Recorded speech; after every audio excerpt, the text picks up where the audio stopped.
नमस्कार, आप देख रहे हैं दैनिक जागरण का खास शो जागरण ग्लोबल और मैं हूं आपके साथ जया तिवारी। और आज के इस एपिसोड में हम बात करेंगे रूस और यूक्रेन पर। 22 फरवरी को रूस और यूक्रेन युद्ध के पूरे 2 साल हो गए और अभी भी ये युद्ध रुकने का नाम नहीं ले रहा। इस युद्ध में अब तक 4 लाख से अधिक लोगों की मौत हो चुकी है। कहा जा रहा है कि इनमें से 3,15,000 रूस के सैनिक भी मारे जा चुके हैं। रूस ने यूक्रेन पर इतनी बमबारी की है कि यूक्रेन के कई शहर खंडहर में तब्दील हो चुके हैं।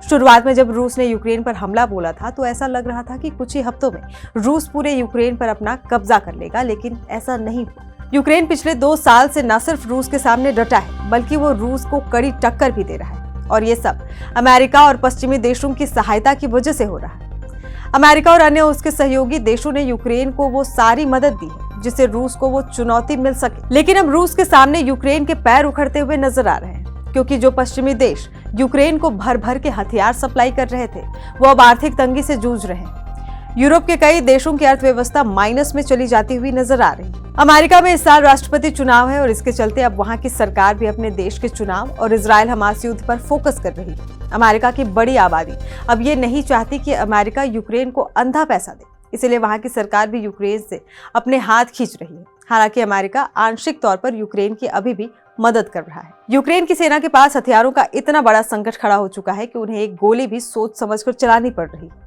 वहीं रूस मौका देखकर यूक्रेन पर एडवांस कर सकता है। हाल ही में रूस ने यूक्रेन के अवदिव्का शहर पर कब्जा कर लिया है। इस शहर को लेकर पिछले कई महीनों से दोनों देशों की सेनाएं संघर्ष कर रही थी। रूसी रक्षा मंत्री सर्गेई शोइगु ने कहा कि मॉस्को ने यूक्रेन के अवदिव्का शहर पर पूर्ण नियंत्रण कर लिया है और लेफ्टिनेंट जनरल एंड्री मोडविचेव के नेतृत्व में सैनिकों ने यह सफलता हासिल की है।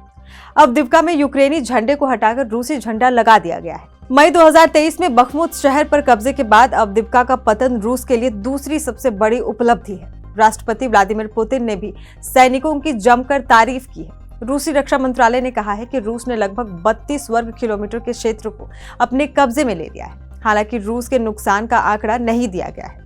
यूक्रेन का दावा है कि अवदिव्का शहर की लड़ाई में रूस को भी बड़ा नुकसान पहुंचा है। यूक्रेन के रक्षा मंत्री रुस्तम उमेराव ने कहा है कि अवदिव्का में रूसी जीत एडवांस एयर डिफेंस सिस्टम की जरूरत की तरफ इशारा कर रही है, जिसे गाइडेड बम और लंबी दूरी तक मार करने वाला हथियारों का मुकाबला किया जा सके। साथ ही गोला बारूद की भी जरूरत है। वहीं दूसरी तरफ रूस के यूक्रेन पर आक्रमण की दूसरी वर्षगांठ के अवसर पर एक महत्वपूर्ण कदम उठाते हुए संयुक्त राज्य अमेरिका 500 से अधिक ठिकानों पर प्रतिबंध लगाने के लिए तैयारी कर रही है। उप अमेरिकी ट्रेजरी सचिव वैली एडेमो ने घोषणा की थी कि प्रतिबंध रूसी सैन्य फैक्ट्री और तीसरे देशों की कंपनियों पर केंद्रित होंगे जो हथियार बनाने वाला सामान देकर रूस की सहायता कर रहा है। एडेमो ने जोर देकर कहा था कि संयुक्त राज्य अमेरिका अकेले काम नहीं कर रहा, बल्कि अंतर्राष्ट्रीय भागीदारों के साथ मिलकर काम कर रहा है। इन प्रतिबंधों का उद्देश्य रूस को हथियार उत्पादन के लिए आवश्यक वस्तुओं तक पहुंचाने से रोकना है।